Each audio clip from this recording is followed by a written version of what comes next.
ప్రభునామ స్తోత్రములు. యూట్యూబ్ ద్వారా మరి ఒక పర్యాయం కలుసుకుని దేవుని వాక్యం అందించేదానికి ప్రభు ఇచ్చిన కృపను బట్టి వందనాలు. ఈ దినం ఫిబ్రవరి 26 మండే. వాగ్దానము సామ్ 50 and 15, కీర్తన గ్రంథము 50:15. ఆపత్కాలమున నీవు నన్ను గూర్చి మొరపెట్టుము, నేను నిన్ను విడిపించెదను. Call upon me in the day of trouble, I will deliver. संकट के दिन मुझे पुकारा, मैं तुझे छुड़ाऊंगा. ప్రియులారా, ఆపదలు వస్తాయి. అయితే ఆపత్కాలంలో ఏం చేయాలా? ఆపదలు వచ్చాయని దిగులు పడుకుంటూ ఏడ్చుకుంటూ ఉండద్దు. దేవునికి మొరపెట్టాలట. ఆపద తప్పించే దేవాది దేవుని మీద ఆనుకొనాల. ఆయన అడగ, ప్రభువా ఈ ఆపద వచ్చింది, దీని నుండి మీరు ఎలాగ తప్పిస్తారు? అందుచేత అంటాం, మొరపెట్టుమో నేను నిన్ను విడిపిస్తాను అంటున్నాడు.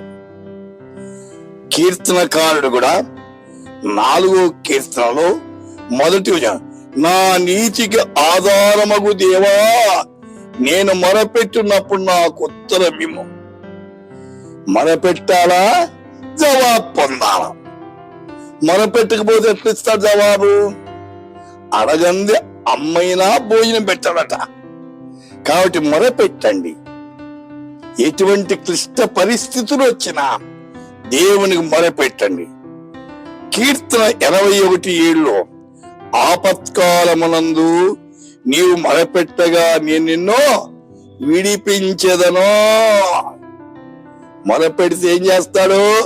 విడిపిస్తాడు. మొరపెట్టకపోతే విడిపించడు. మొరపెట్టే పని మంది, విడిపించే పని ఆయనది. కాబట్టి మన జీవితాల్లో మొరపెట్టాల, అది అవసరం. ఆయనే మొరపెట్టమన్నాడు.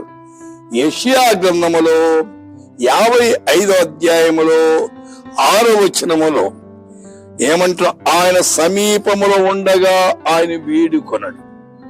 దేవుడు సమీపములో ఉండేవాడు. ఎవరైతే మొరపెడతారో వారికి దేవుడు సమీపములో ఉంటాడు, దూరంగా ఉండేవాడు కాదు. మొరపెడితే ఆయన మనకు దగ్గరగా వస్తాడు, సమీపములో ఉండేవాడు. అందుచేతనే యెషయా గ్రంథములోని 58వ అధ్యాయం, నీవు పిలువగా యెహోవా ఉత్తరం ఇచ్చును, నీవు మొరపెట్టగా నేనున్నాను అనెను.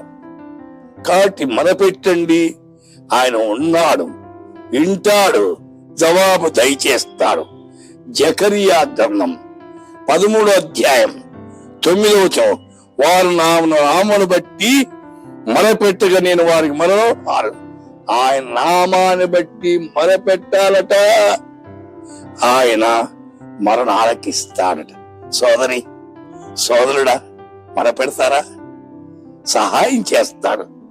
మొరపెట్టి దేవుని దగ్గర ఉండి మొరపెట్టి జవాబు పొందండి. ప్రార్థన చేద్దాం.